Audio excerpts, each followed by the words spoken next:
Wake up, wake up. The draft is over. It's time to talk about it. Let's go. Damon's back from Japan. Wake up.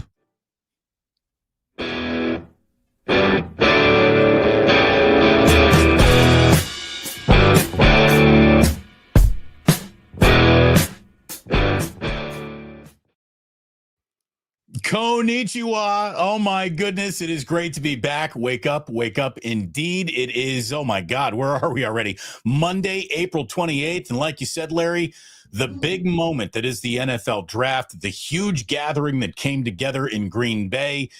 It was a hell of a draft. I mean, it was kind of everything you would want in an NFL draft, including the societal experiment that Shedeur Sanders' drop sort of represented. We got an awful lot to talk about that, but it is great to be back. Couldn't help but notice while I am in the air flying back, we got Hoosiers coming off the board, coming to the 49ers. Wow. So lots to talk about there. I'm very excited about one and admittedly a little bit less excited about the other, but still a very good pickup for the 49ers. And if I may, Larry, let me start with a compliment. You and Kevin absolutely crushed this draft. This is my first ever draft on YouTube. I couldn't pick up ESPN or NFL Network. It was not available in Japan. So I watched an awful lot following online, looking at reaction videos. Bravo to you and Kevin. Did a hell of a job, brother. You really, really did. I'm proud of you. I'm proud of Kevin. I'm proud of Dieter. I'm proud of Hutch. You guys did great shows together. I thought that Guy Haberman had himself a hell of an NFL draft. I'm a fan of Steph Sanchez now. She had a good NFL draft. Matt Mayoko, Brad Graham, Lund, Crocky, a lot of the guys who are in this crazy little YouTube universe of ours did some really, really good work this past weekend. And it was valuable to me because I was cut off from the normal ways we watch the draft. So I kind of had a really interesting perspective. That's what Japan was. That trip is all about getting new perspective. Well, I got new draft perspective and great job, man. I'm serious. I'm really, really proud of the work that I saw across YouTube covering this draft. It was a lot of fun. I mean, it was a lot of work. It was a lot of fun, but you know what? We enjoyed it. Hope everybody enjoyed it. All we really did was just go live after every pick, and but yeah, it was a lot of fun, and felt like it did a good job covering it. Didn't spend any time in the facility, sitting in the media room. Which I'm really happy about, and still feel like we really covered it. I always really prefer to be anywhere but that I'm covering anything. But in this situation, it's like, hey, you know what? I'd rather be in my studio, being able to fire away efficiently and quickly, and Kev, of course, and I take different perspectives on the players, so. We didn't plan it. We didn't say, hey, I'm going to say this, you're going to say that. Who do you like? Who do you not like? We just kind of organically did it. And I was so consumed with producing content this weekend that, unlike you, I didn't see anybody else's content. So right. I'll have to check that out the next couple of days. Well, one of the coolest It's a Small World After All things ever happened to me in Japan. I'll be talking a lot more about the Japan trip on the show that I'll do on my own channel starting a little bit later on this afternoon. But Larry, I'm in Kyoto. I'm grabbing a beer with Jillian, and sitting across the restaurant, this guy says, "Are you Damon Bruce?" Yeah. Hi. He's like, "I'm a huge fan." He's like, "I watch you and Larry on Wake Up all the time." His name was Mr. Wright. What was it? Julian Wright. Julian Wright from Bend, Oregon. I got recognized in Japan because of what we're doing right here. And, wow. there's times where I'll look, I'm always going to miss the radio. I love the radio. I love being on the radio. But, dude, that doesn't happen if we're just on the radio. This guy found you and me on the radio years ago doing Niner pre and post game. He used to live in the Bay Area, so he was a KNBR listener, but he and his family moved to Bend, Oregon, And he found you on YouTube years ago and then found me on YouTube through the shows that you and I do together. A huge fan of Wake Up. So hello, Julian Wright in Bend, Oregon. I cannot believe our paths crossed in Japan. It was incredible, man. So it's a small world after all. And it's the power of YouTube, huh? Look at that. It was amazing. I could not believe it. Jillian was impressed. It's hard. I can't impress my wife with very much these days, but she was like, holy shit, that just happened. I was like, yeah, that was incredible. And so, look, it was worldwide fans. It was global, baby. I mean, we're importing them to Japan. We have to import our fan. Not a single person of Japanese descent came up to me and said, huge fan. But the guy from Bend, Oregon, who was vacationing there did that. And that was very, very cool. So look, beyond all that, we got an awful lot to talk about. But man, you and I did something that I thought was really interesting. The Friday before, what did we do? The Friday before we left, Larry. And look, we got a lot wrong in this draft, right? We got a lot wrong. But boy, we got something right too.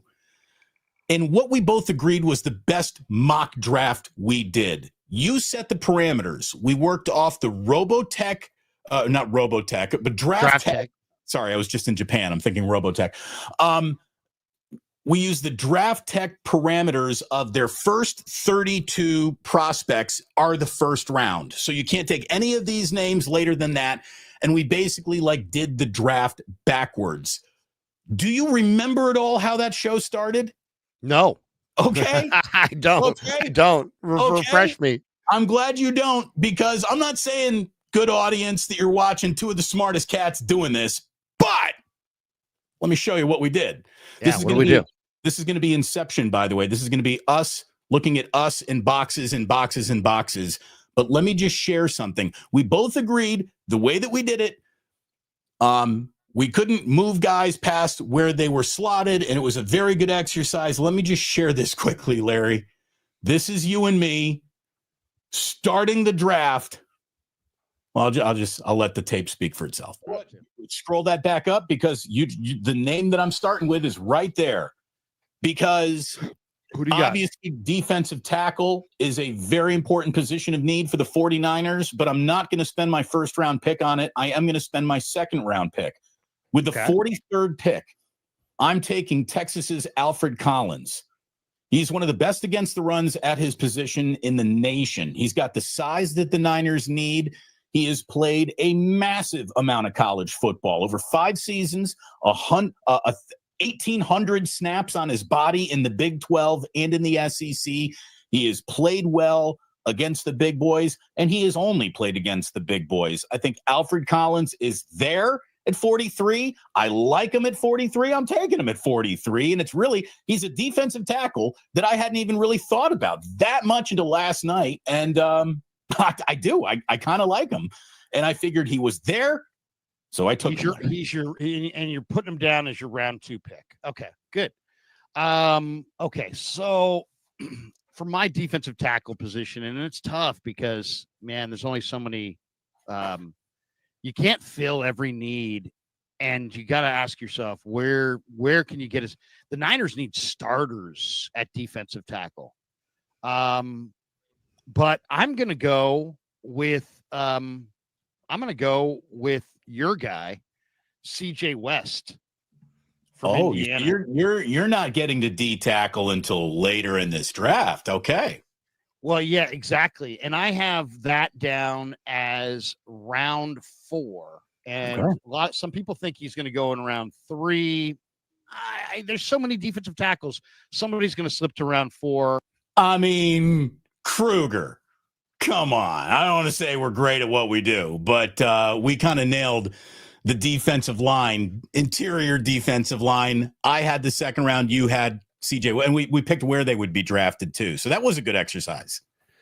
It was fun too. And that was probably the best part of it. But yeah, I mean, the thing about Collins that's interesting, and to me, he is the key pick of all the picks. I think Collins is the key pick. Why? Just because his potential it's the biggest swing the Niners took. I think, was on him. Why? Because he is just this monster of a defensive lineman. They used him in the A gap, 146 snaps. They used him over the B gap, 299 snaps. C gap, 129 snaps. Outside, 19 snaps. So he was used all over the place. But yeah, I really, to me, this is a really, really exciting player to get him. Well, Why? I want to. He is, my big concern was, is he healthy? Because there was a report about a week before the draft that he showed up to the Texas Pro Day in Austin with a boot on. And so Everyone wears boots in Texas, Larry. Yeah, with some kind of a boot on. So I don't know, but he had 55 tackles and 1 sack this year. This guy bats down passes. There's no doubt he needs a lot of refinement as a pass rusher, but 35-inch arms, super agile, elite tackle to missed tackle ratio. The guy made 55 tackles. He only missed 2. Yeah. And then the line that I love the most in the report, durable player. This guy played in 64 of 65 games at Texas. If this guy does what he has potential to do, this could be the best pick that they made. Well, when you talk about biggest reach, I think that's Upton Stout, but we'll get to all that later. The Alfred Collins pick, number one, I liked it because I predicted it. Number two, he is the size of an apartment building, and they need more than just a house, playing in between their defensive ends. They need an apartment building, and he is that level big human being. But then when you go ahead and you pair him now with CJ West, let me tell you, CJ West in Indiana is the perfect tackle to play next to this tackle, because CJ West got an awful lot of attention from every single offensive coordinator. This is the guy, we're going to double team him. We're going to chip him. We're going to have, anyone staying in the backfield here to give extra help on that guy. And he's also, as much of a focus that he was great at cleaning up other messes. Alfred Collins and CJ West and how they play together, stopping the run, is probably the same answer to, did the 49ers go back to the postseason? If those two guys play the run well all year long together, and we really look at them like, man, these two guys play off each other, they stunt off each other, they're really complementary players. One guy holds up the other line, one guy holds up a guard and a center, and then the other guy just kicks ass. I mean, there's an awful lot of 49er success in the ability of those two guys to play together. I think they are going to play really well together. I'm most excited about Alfred Collins and CJ West playing together. Mikael Williams, obviously, look, he better be great, especially when you hear that Lynch wanted to trade up for him. It's another sign that their board's a little bit different than everyone else's. And maybe that's not something that they take proper advantage of. We'll get to the things that we didn't like about this draft. But I had him taking Membu in the first round. I really was hoping that could happen. I tried to speak it into existence.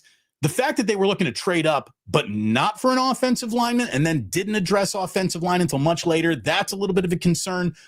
But look, Mikael Williams, you talk yourselves into players. You get into the study. Well, okay, why didn't he really pop for me in the beginning? Why didn't I really think this was the right pick until they made the pick? Now that they made the pick, I tell you, I'm pretty excited about him too. The fact that he's only 20, the fact that his production is explained away by an ankle a little bit. You want to play trick ankle? Great. I'd rather draft a player with, a great production and less trick ankle, but I hear what you're saying. And obviously, Larry, John Lynch, I think, really cares more about the interview and fit and character than we do. And I think it is the tie-breaking, the tie goes to the runner. I think it is the tiebreaker for him in any and all issues. So, you got to, I guess, trust Lynch's instincts that he thinks he's got the dog, the worker, the guy who loves football, loves working at football, loves training at football. And if he got that guy, the 49ers defense should be much better. And in that alone, they're a much better football team than they were last year.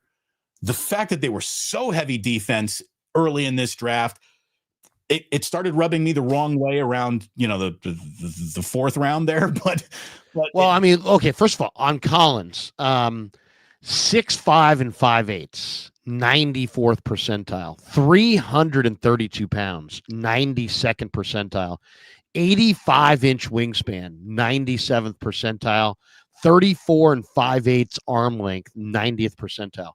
So it's pretty clear that their biggest issue in their mind, even though the rest of us had it down as, 4 or 5 issues all maybe on the same level, the way they drafted like Robert Saleh walked in the door and said, guys, we ain't shit if we don't stop the run. So we're going to start right there, stopping the run.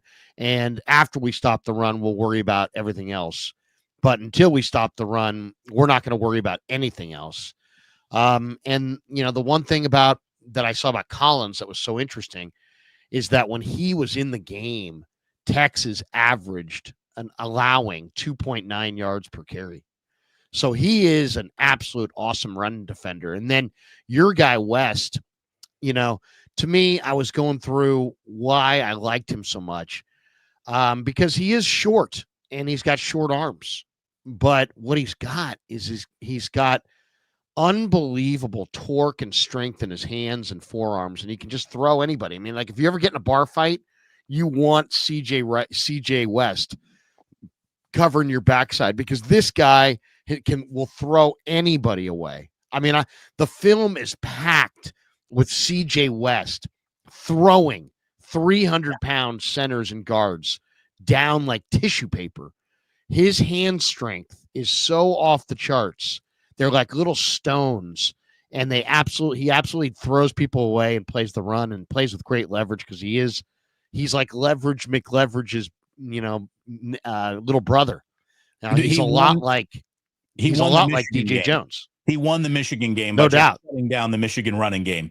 He's a monster inside. So between Mikell, who's really, really good right now at stopping the run with long arms and great force, Mikell Williams right out of the chute. What he is he's a really good run defender who is right now could start and play the run. He doesn't have really any moves. And so he needs to have Kasarik and Saleh really coach him up on learning moves, stringing them together, that kind of thing. But another guy, very versatile. The one thing the Niners like to do, there's things that you like to do and things you don't like to do. The things the Niners don't want to do is they don't want to have a smallish first and second down defensive end who's really only there for third down because he just gets dominated at the point. So they want a good run defender. That's one. Two, they like to move their defensive ends around and play all these stunting games and twisting games. So they want a bigger defensive end that they can line up a tackle and spin him outside, or line him up inside and spin him outside or inside. They want to be able to have a versatile alignment guy. And Mikell Williams lined up by snap last year, 24 snaps in the B gap, 151 snaps in the C gap, 222 snaps wide. He'll be lined up wide mostly in this wide 9. So there's belief that he can sack the quarterback better in San Francisco than he did at Georgia. We'll see. He's really, really, to me, he's a very safe pick because he's great against the run, and he's great against the run right now, and he's got a pro body. There's a lot of guys that were drafted this weekend, not just by the Niners, by other teams, that need to get stronger. This guy doesn't need to get stronger. He just needs to get out there and learn some moves. Right. Chris Kasarik, coach him up. Coach him up. Look, this is a draft that obviously had Robert Saleh's DNA all over it, like it was a murder scene, right? I mean, this is why I'm not gonna get all angry or up in arms about what I thought were a couple reaches. Nick Martin and Upton Stout. These are Robert Saleh specials. With Saleh back in the room, I feel better about these picks. Saleh can pick a linebacker. Saleh can pick a corner. He can pick a slot guy. And his defense playing well depends on that. So I think Saleh walked into the room and said, look, I'll be your defensive coordinator again, but we got to stop the run, and then you got to give me a few guys to clean shit up. And that is what Nick Martin and Upton Stout have turned into. Now we can get into Jordan Watkins and Jordan James and the safety from K-State. Again, Robert Saleh, whatever you think. And then obviously the news about the Mustafa injury brings you back to the safety selection, and it puts a little bit more clarity on that. But this is a huge, huge moment for this team to get back to what made them great when Saleh was here. And it was with a defense that just didn't play any games. And obviously, I think you can see what the plan is here. Offense, 24 points a week. Let's win with that.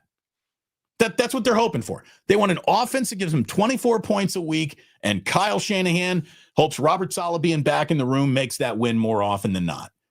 I do not like how little they paid attention to their offensive line. Now, call it circumstances, this is me going back to free agency.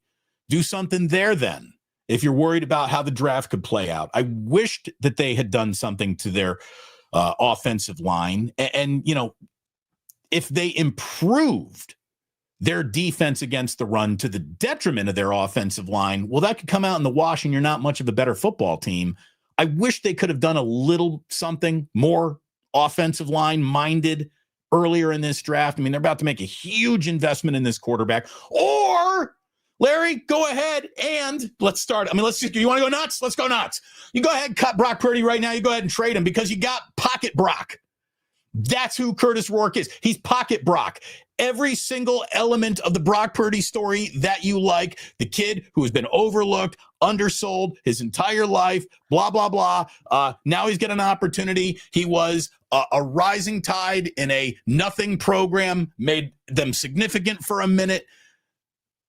I don't think he's got a lick to survive behind this offensive line as it's currently built. But if you could give Curtis Rourke a pocket, you got a quarterback, another quarterback. He is a real quarterback, for real. Now they should. I'm surprised. I'm surprised they drafted him. I really am. I don't know if he's an NFL quarterback. I don't know if he's going to be a good 49er quarterback because he is a statue. But boy, he's got every little intangible and compliment. And if you want to talk about what's his greatest ability, he's a processor, man. He processes the field and what is happening in the play in front of him like a supercomputer. That's why the Indiana Hoosiers were able to go out and play real football this year. He was phenomenal with the decisions he made. And, if you can protect him, you got a quarterback there. Now, I also think they're about to give Brock Purdy $50 million, which means I would have made an investment in the offensive line. But I would have made an investment in the offensive line anyways, with it getting older and, good luck in the middle and Trent Williams and blah, blah, blah. I would not have drafted Curtis Rourke, but now that he's here, I hope he beats out Brock Purdy and he wins the Super Bowl. Let's go. Okay. I'm a little over my skis, obviously. I'm just joking. He's a practice squad guy, I think. I didn't like it when I heard it. I really didn't. But, I'll be honest. I didn't like Brock Purdy when I heard Brock Purdy. My first thought on Brock Purdy was, oh man, they drafted a backup quarterback, and my first thought here was, what? You need offensive line badly. You have Willie Lampkin sitting right there, and you're taking Curtis Rourke. But then last night I went and did the deep dive on Curtis Rourke, and man, I can see kind of what they like. Okay.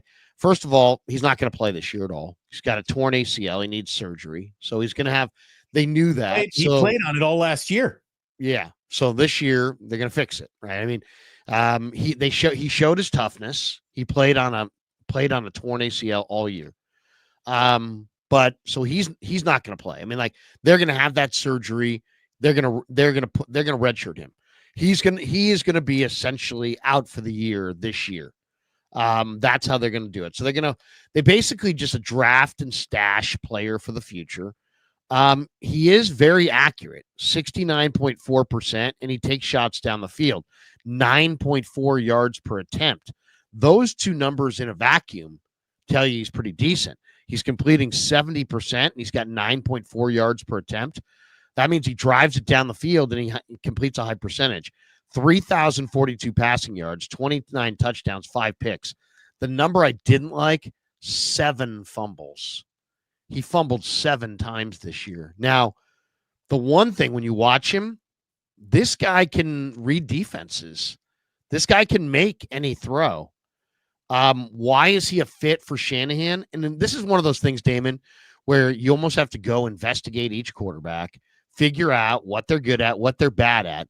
And somewhere in that process, you're going to find why Kyle Shanahan loves him, right? And sure enough, I found it last night. 2 things that stand out about Curtis Rourke. Against the blitz, 85 of 121 for 1,132 yards, 11 touchdowns, 1 interception, and a passer rating of 126.5. This guy's really good when you try to blitz him or speed him up. He also is not a great mover, but if you watch his film, he does throw accurately on the move. Roethlisberger did it. Certain guys can do it. It's like a unique trait in and of itself.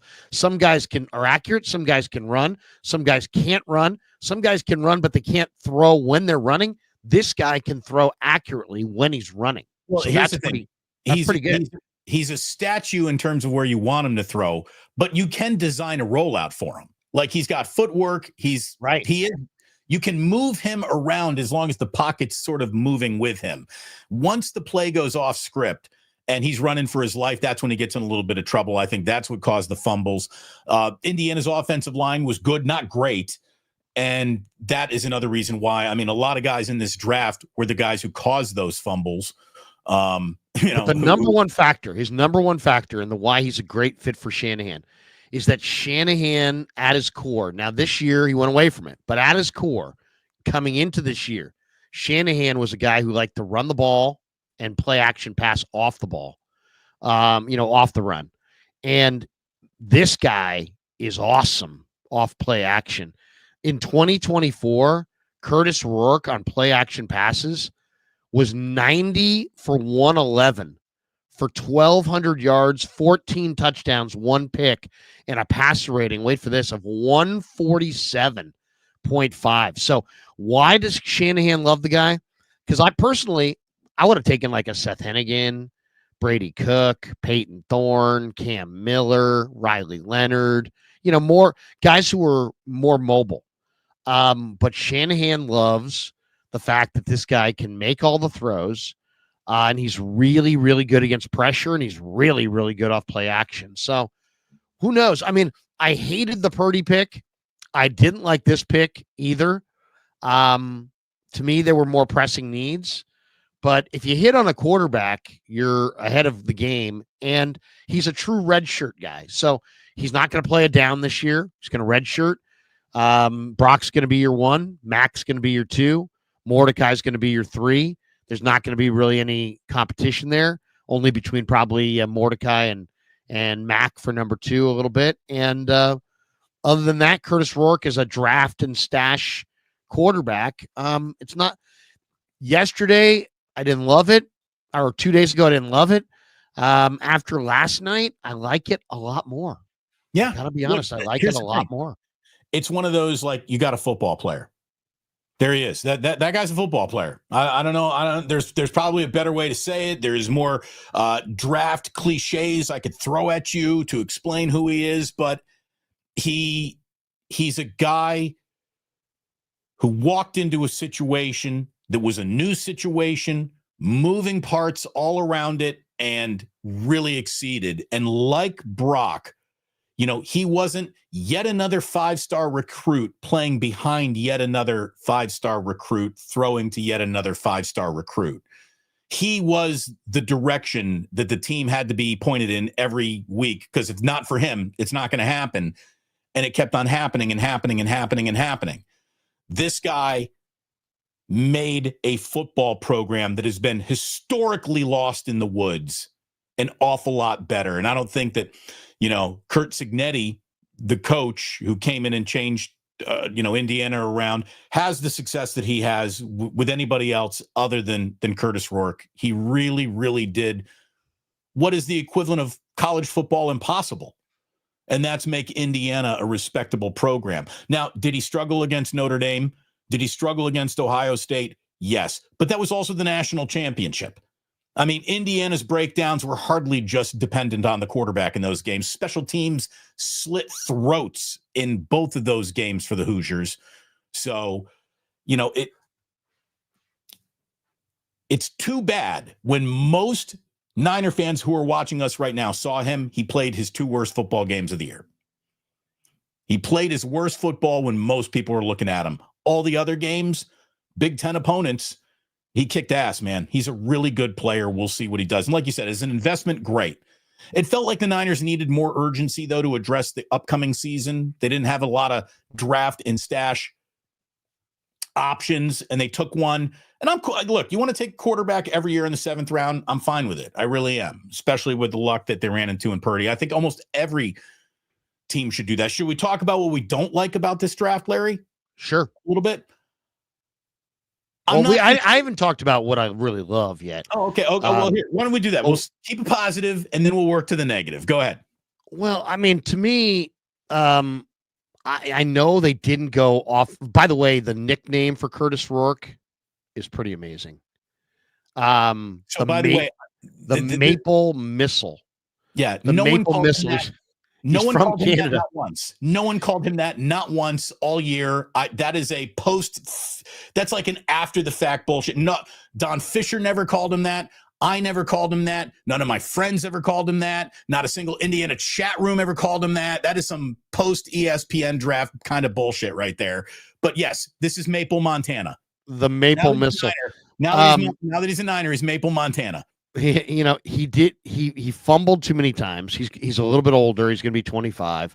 He's got a little bit of a slow release. He tore the same ACL twice, so there's some concern about that ACL. I thought there were better quarterbacks available, but he's tough, and he played through an ACL injury in 24. He was a 3-time captain at Ohio. I mean, let's be honest too. This guy's a fucking winner. Ohio is not a place that has any tradition, and that guy won at Ohio. Indiana is, as Damon knows, is a basketball school. There's not a great football tradition there. He had a very good year playing hurt at Indiana. So this guy's a little bit of a winner. The durability, the ability to avoid hits in the future, the lack of mobility, that's a concern. But a little bit of a winner. Little bit of a winner for sure. Gives that winner vibe. But the pick that I love, and the more I watch this guy, the more I think, oh my God, the Niners really got themselves a steal. And that is Connor Colby, the Iowa right guard. And why do I love this player so much? One, because this is the problem. I was watching something on Draft Review last night, and they made some great points. And the points that were made, and I forget who made this exact point, but that a lot of the bad teams stay bad because they draft offensive linemen early. And then because they draft them early, they feel obligated to put them on the field. And then they put them on the field and they're not ready to play. And then they're bad.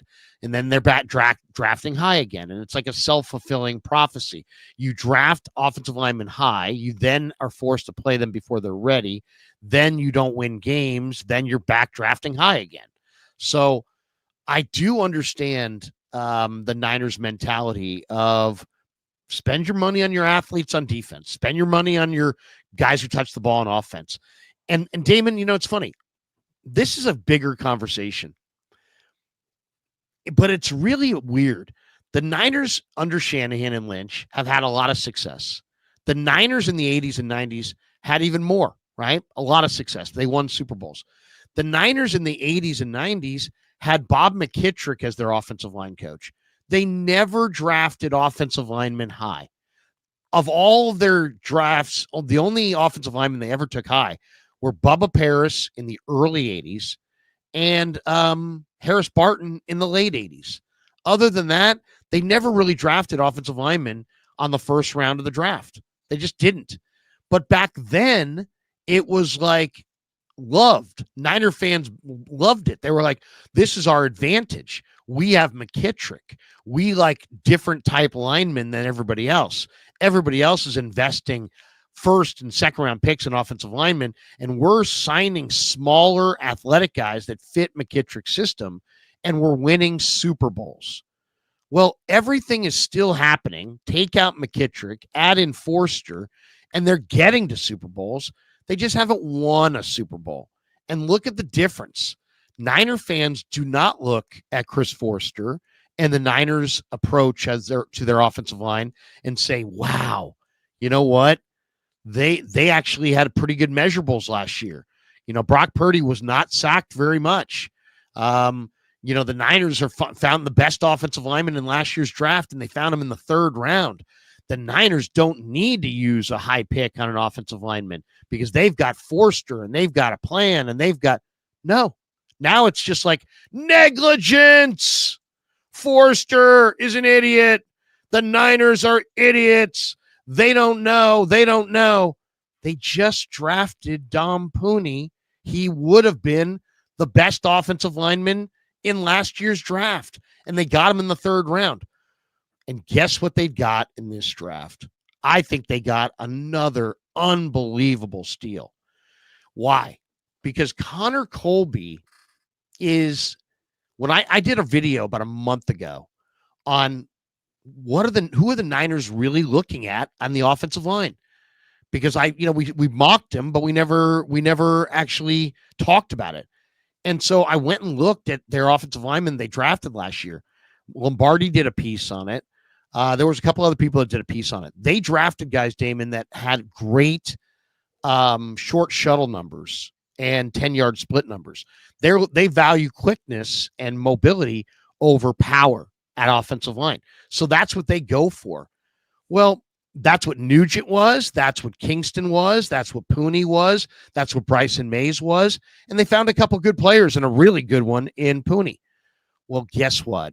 Connor Colby also graded out really, really highly in that short shuttle. He also played at a school that I think has the best coaching on the offensive line at Iowa. He also made 50 college starts, so he's super experienced. Then you turn on the film, and what you see, 6'5", 309 pounds, only allowed 2 sacks all year, never missed a start ever, super mean and nasty run blocker, well coached, and very athletic and can run. And when you watch his film, Damon, it's like watching a 5-year veteran. This guy knows how to position his body. He knows how to play. I'm going to say it right now. Connor Colby will start at guard for the 49ers over, whoever it is, Ben Barch, Spencer Burford. I don't know Nick Sakel. Connor Colby, rookie 7th round draft choice, will start at guard for the 49ers. I really believe it. It could happen. It could happen. Look at it this way. He has a huge opportunity in front of him. When I think about who is the beneficiary from kid, man, you got an opportunity, I'm looking at Jordan Watkins, the 4th round wide receiver out of Mississippi. It's like, hey, man, you got speed to you. You can come straight in here and be the Brandon Ayuk until Brandon Ayuk gets here. What you have working against you is Kyle Shanahan's seething hatred of all rookie wide receivers. If you can get past that, and you, based on a numbers game, are going to be given more grace and room, I think, to make mistakes and learn on the fly than any rookie wide receiver has recently received. This guy's got an opportunity to jump right in front of, guys who are starting to establish, I don't want to say Juwan Jennings, But, Jacob Cowing, look out. Like Jordan Watkins is coming for all your snaps. And this guy is, look, I didn't spend much time seeing him. He's an after the fact, let's go learn about him player in this draft. I didn't have the Niners connected to him at all, not once. But okay, kid, you got a huge opportunity, man. You have serious chances in front of you. And I agree with you. Connor Colby, he is coming out of a model that produces ready-to-play football players. And you just know that George Kittle loves this pick. He's going to go over and give him the secret Iowa handshake. He's going to hand him an ear of corn. They're going to be very, very, he's got a touch point in that locker room that is about an important player as there is in that locker room. I'm sure he's going to take him right under his wing. I'm excited about both those guys' chances and opportunities. You're so right about the whole, McKittrick, the 49er leg whip. They just tripped the shit out of guys before they called it in football. They did. They tripped the fuck out of everybody. Ask the Dallas Cowboys how the Niners played offensive line back in the day. But they tripped their ways to Super Bowls. They did. God bless them.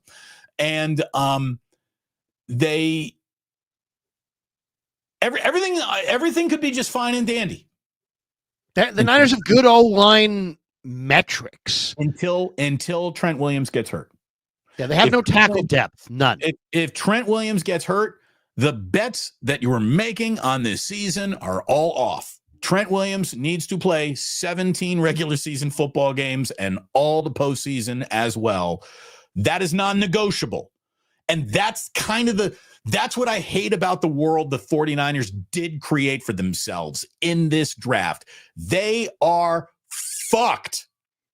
If either of their tackles gets hurt. They're not in a little trouble, Larry. They're fucked. If either tackle gets hurt, the one you love, the one you don't like, either gets hurt, good luck this year.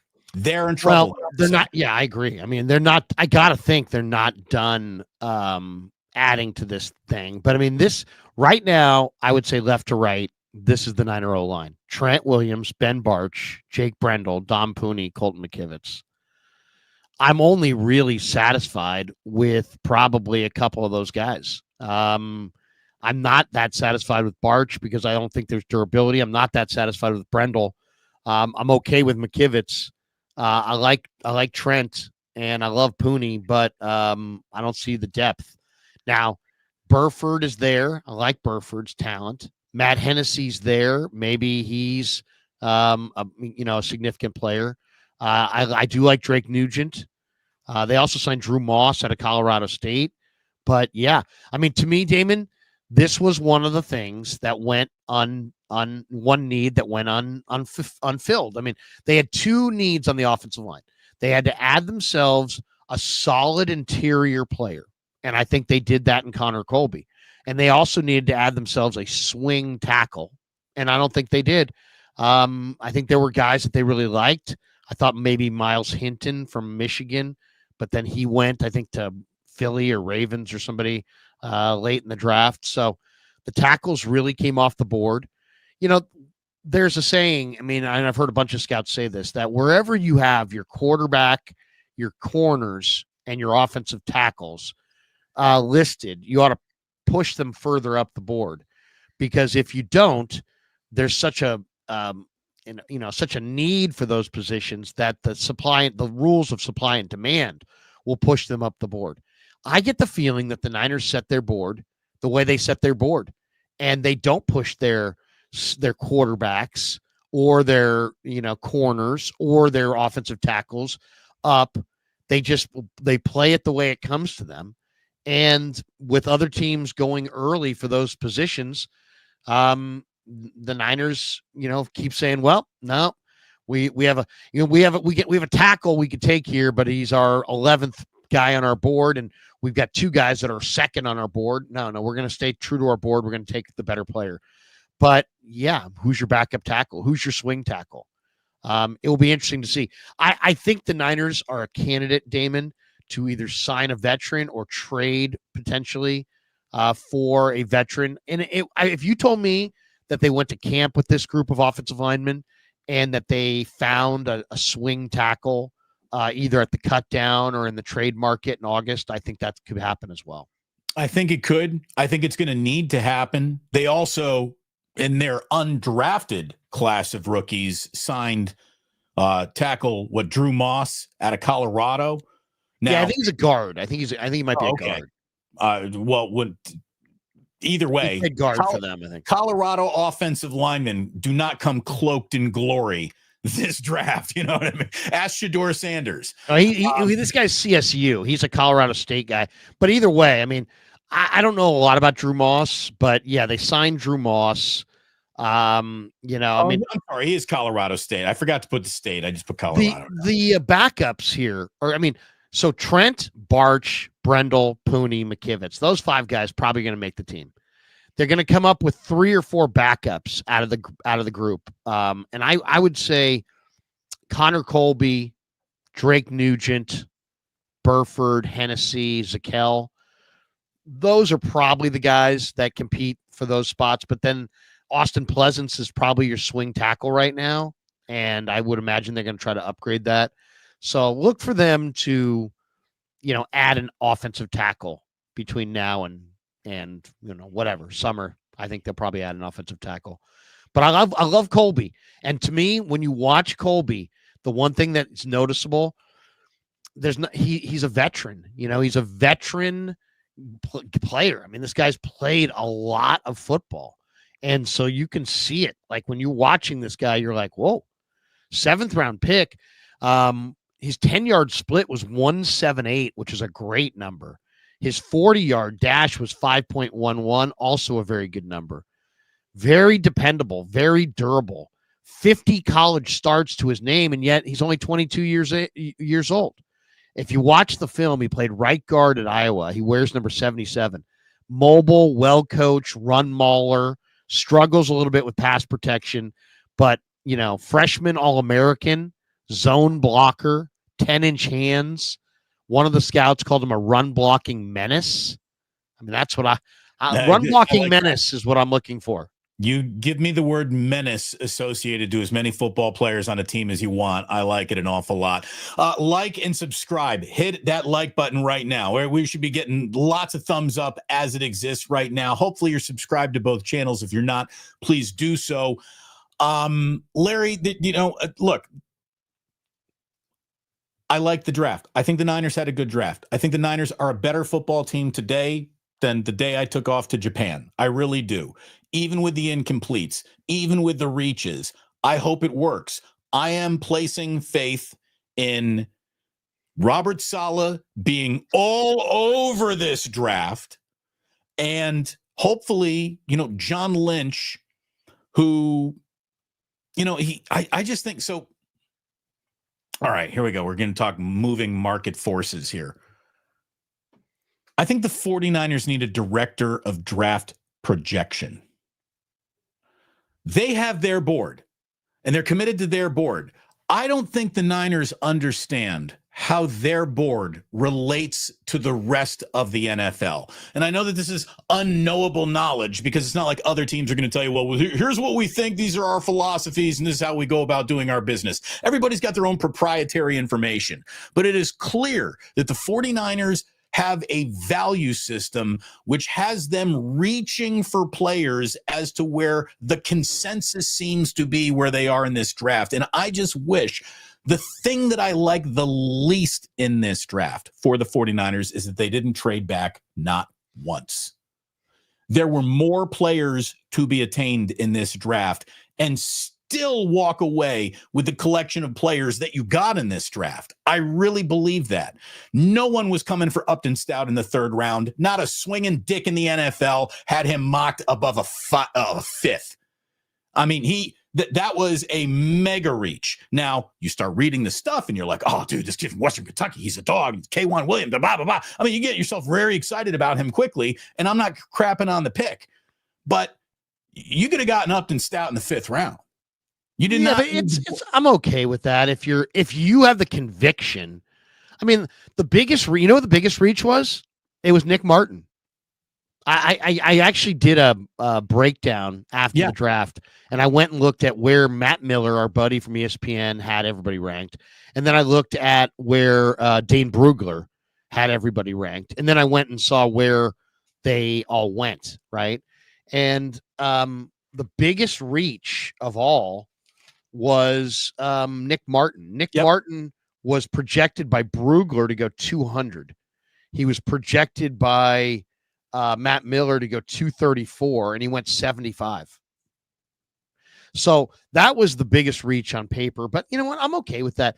Here's the bottom line on this. It's people evaluating people and then, discussing it in groups of other people. It's like, and everybody's got different system, different contacts, different values, different experiences.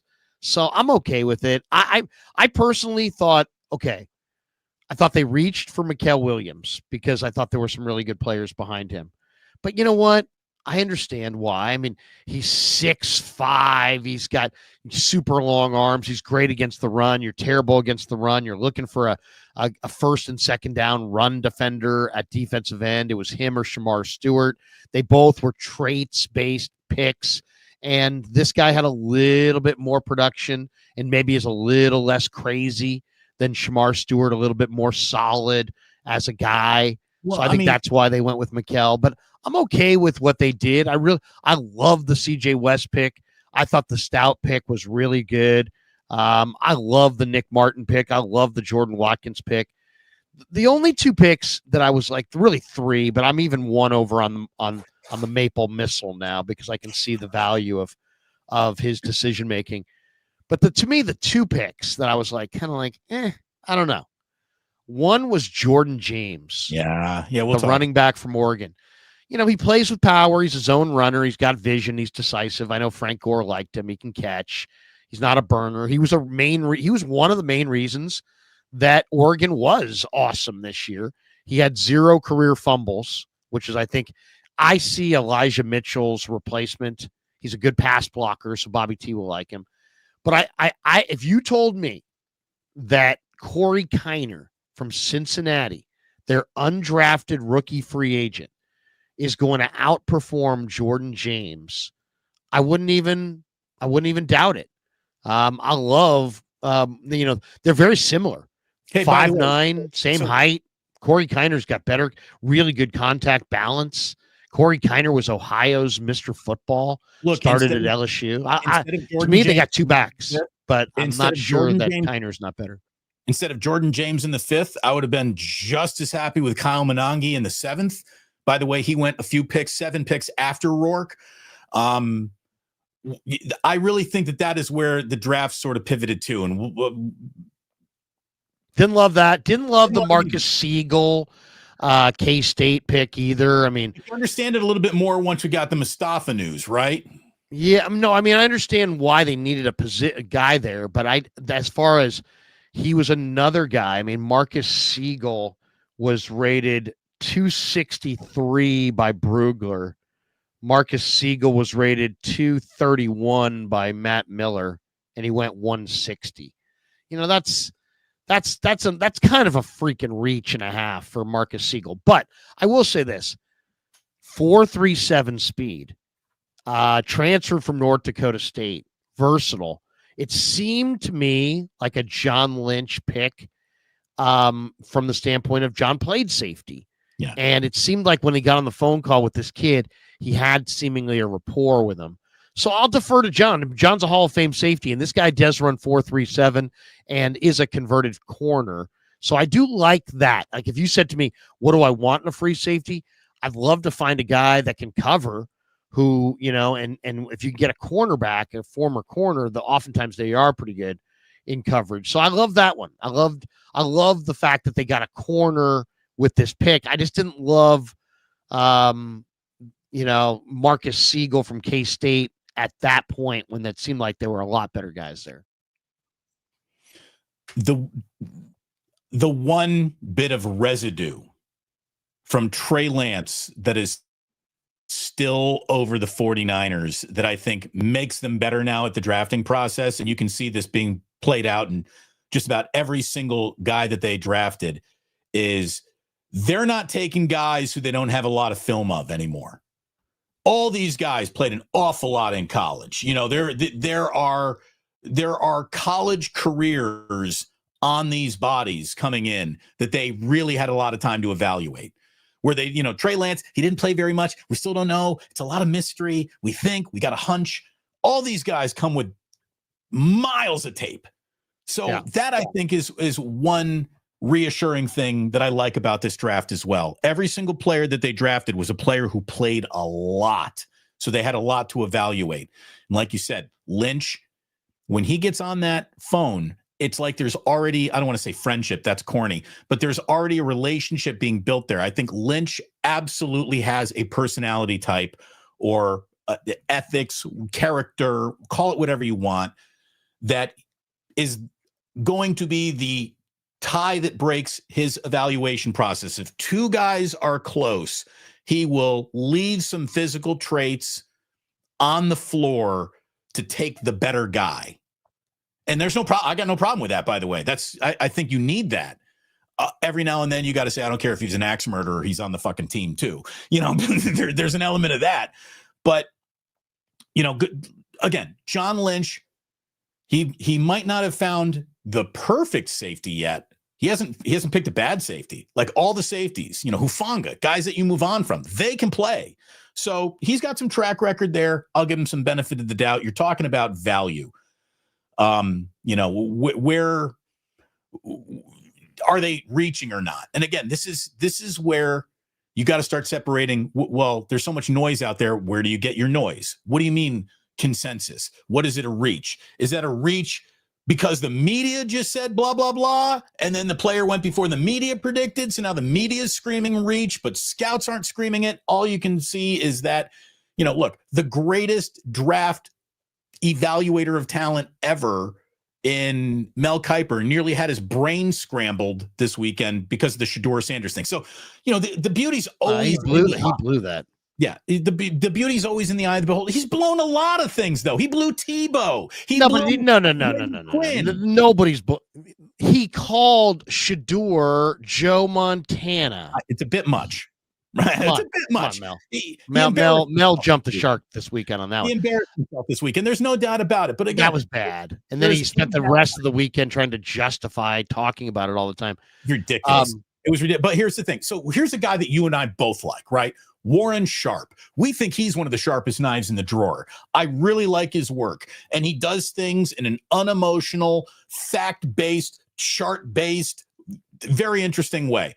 After ranking 28th in draft value last year, the 49ers did even worse this year, ranking 31st, according to Warren Sharp. The 49ers had the 6th most draft capital and wasted a lot of it on wide receiver Jordan Watkins out of Ole Miss, who was picked at 138. He wasn't ranked in the top 300 by consensus big boards. Linebacker Nick Martin at 75 was projected to go around 192. They wanted their guys, and right. they weren't worried about value. I'm okay with that. Here's the thing. To me, it's all about just do you find players, and it doesn't matter. It's like, does anybody remember what round every guy goes in? It doesn't matter after a while. Just all that matters is did you hit on somebody? Of course, but let me just finish this point. Going so far off the board for a second straight year puts the bullseye squarely on John Lynch. He could lose in the draft value, but win overall, and then he's smarter than everyone else out there. So, this isn't just setting up to criticize John. This is literally the difference between John Lynch is smarter than everybody else or not. There is a converse to the, he's reaching, he knows more than everyone else. All these picks, though, in 2024 and 2025, if they falter, there's a serious discussion that needs to be had. And with the number one pick of this draft itself for the 49ers, Mikael Williams, we learned in the John Lynch phone call to him that they tried to trade up for him. In other words, it was Williams or bust, right? I mean, that's how much they liked this guy. And then they went out of their way to say it was consensus. The one guy that every single person in our front office, our scouting department, everybody, full consensus, this is the guy. If you feel that strongly about it, this should be kind of how you're measured then. Because if he's a great player, then you're all right, you're smart, everyone. But if you're all wrong about this guy, then we're going to be talking regime change in a year or two. Well, I mean, I disagree. I mean, first of all, your last year's draft is a success story for John Lynch. It was a It's very not good draft so far. And last year their draft got panned, and they, upon the redraft, probably had a top 5 draft, and in Dom Pooney had the top offensive lineman, and they got him in the 3rd round. So I would say last year's draft was really, really good. This year's draft, I think, looks really, really good on paper.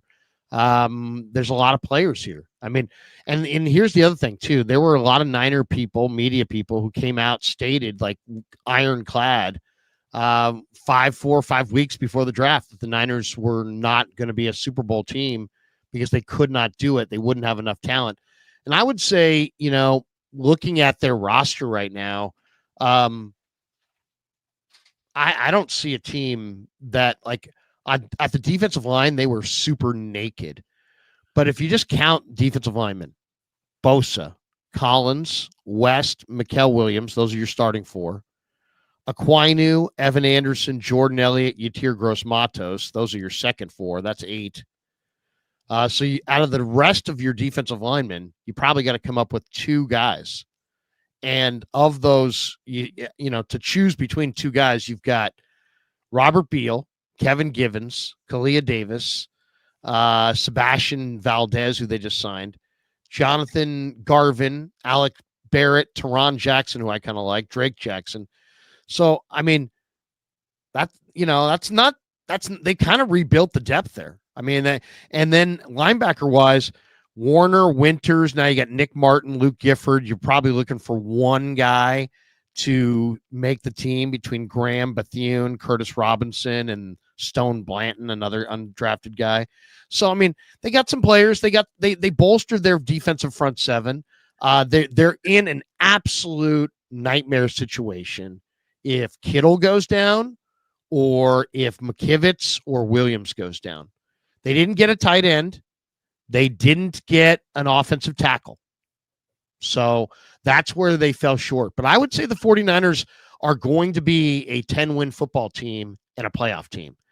The other thing I would say is every now and then you find somebody in the draft that's just a sleeper, whatever. The Niners got one of the most intriguing undrafted free agents, I think, in this entire class. Isaiah Nayor from Wyoming, Texas, finished up this year at Nebraska, is a super intriguing wide receiver. Why is he a super intriguing wide receiver? One, he's 6'4", 220. He's got 35-inch arms. So he's got ridiculously long arms. 6'4", 218, 9 7/8 inch hands, almost 10-inch hands, 34.5-inch arms, almost 35-inch arms.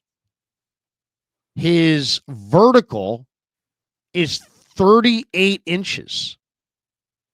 So, I mean, you're talking about a guy who already is 6'4", 220, now has arm length that's off the charts, and he's got vertical that's almost 40 inches, and he runs at 6'4", 220 almost. He ran a 4.4 flat 40. Well, look, if you are this guy is a guy to watch. I mean, if you're a wide receiver, watch. If you're a wide receiver in Santa Clara, the world is yours, man. You're going to have opportunity. I don't care who you were, what you did last year, who your daddy is, where you were drafted, maybe you weren't even drafted. You're going to get an opportunity. If you can stand out in training camp, you can play for the 49ers at wide receiver this season.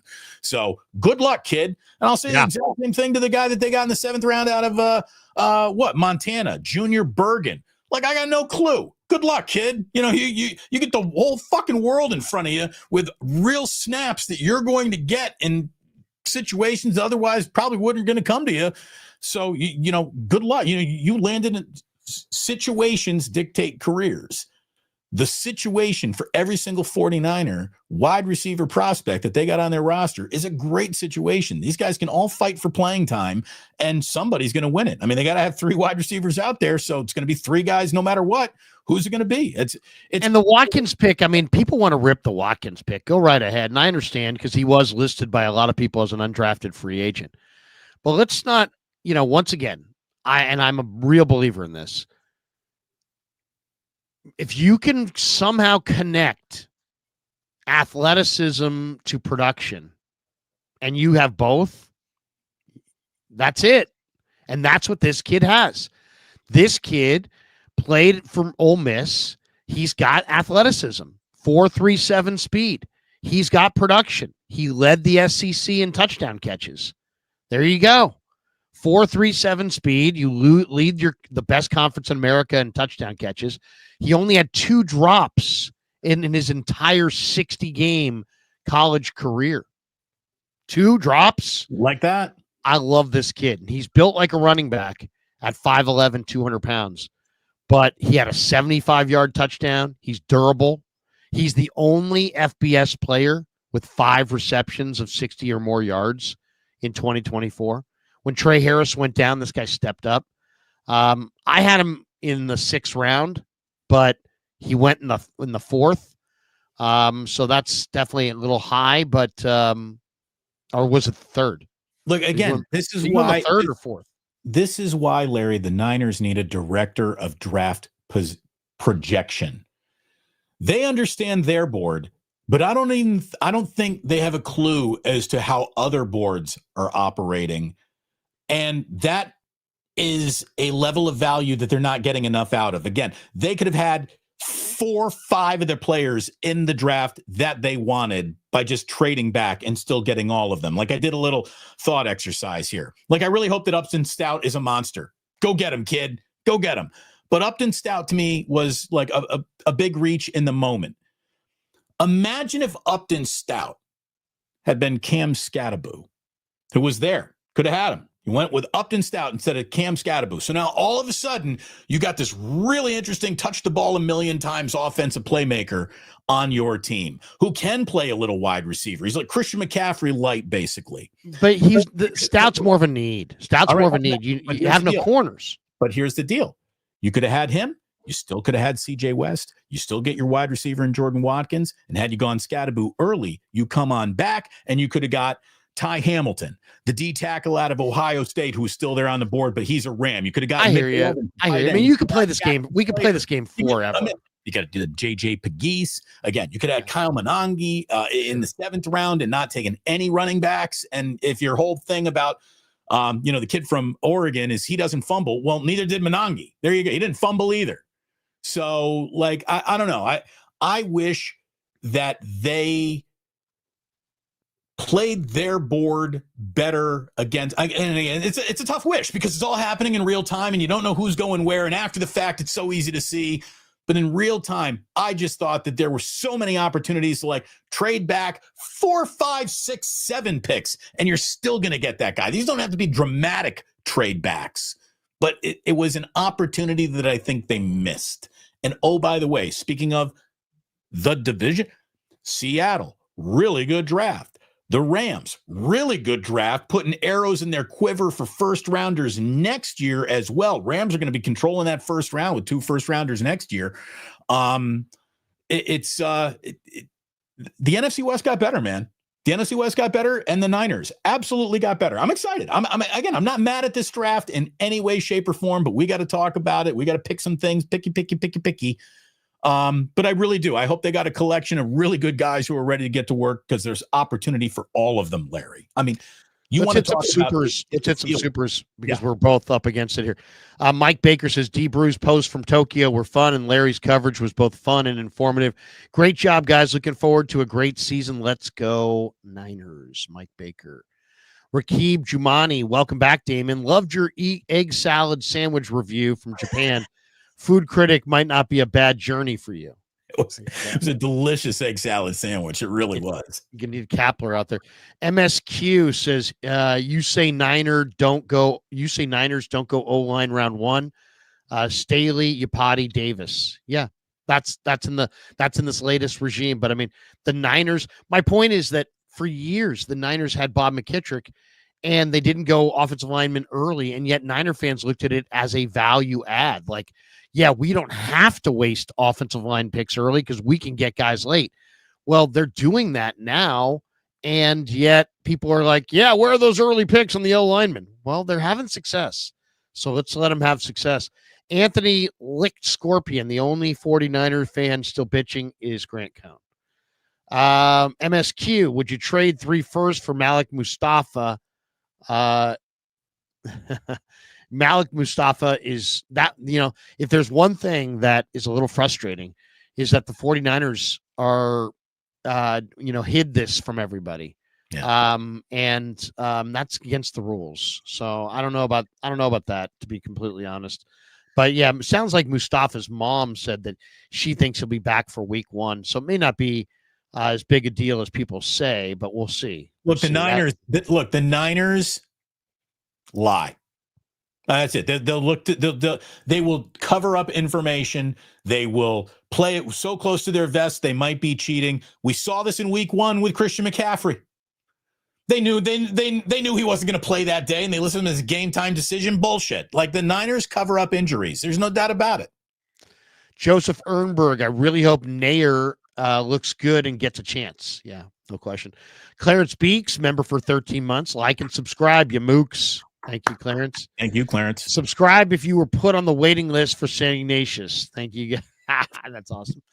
MSQ, we went from Brady 6, Purdy 8, and now the Sanders 5. Oh, my God. Sanders 5. What a joke. All right. Final thought, Damon, before we get out of here. I'm streaming at 11 with Sam Batesh today. Hey, I know that guy.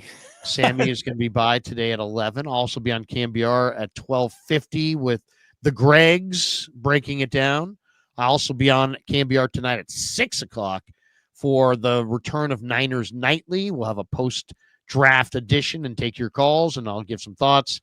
And, man, we got a busy day. Videos coming out, live streams coming, a lot of breakdown. Baldy's going to be on the Krug show. Cole Kubelik's going to be in the house. We're really fired up. So, Damon, I'll give you final word on the show today. Again, congrats to everyone. I think Niners fans should be excited. Larry, it was a great weekend for your channel. You and Kevin did a great job. Again, lots of compliments to go around. Lombardi, Crocky, Lund, guys that I were watching all over, Guy Haberman. There were a lot of people who just aren't on the radio like they used to be, who are doing a better job covering this draft than half the people that are given these jobs on the radio these days. And it was really something to watch it all unfold on YouTube. It was an awful lot of fun. Thanks to everyone for reaching out in Japan. That was a great trip. Larry, look, man, different societies. We'll never be like Japan. They'll never be like us. We shouldn't be like them as a society. We can't be. We're Americans. Can we just pick our shit up, though?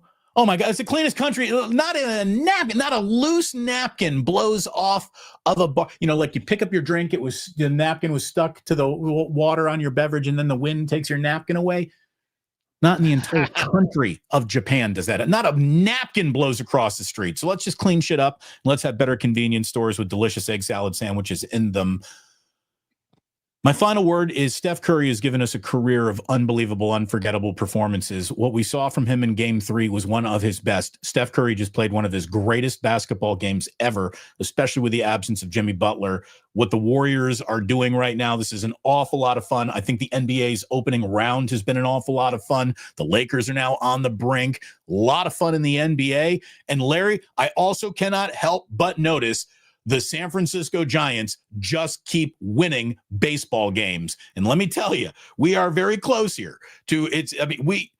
If they don't swoon a lick in June, a summer of Buster Ball could be a really interesting show for us to cover and watch all year long. So the Giants are interesting. The Warriors are in the playoffs. They can take a commanding 3-1 lead over the Rockets tonight. The draft is in the rearview mirror. It's so good to be back here. You and I will be back at it again on Friday here on Wake Up, which, as we began the show with, we're global, Kruger. Global, baby. We're getting recognized over in Japan. So everybody give a like and subscribe on your way out the door. I don't say that enough. I got to throw that more out, but hit like and subscribe to both channels on your way out the door. For Damon, I'm Larry. Have a great rest of your day. I'll be streaming again at 11. Damon, you'll be streaming again as well today.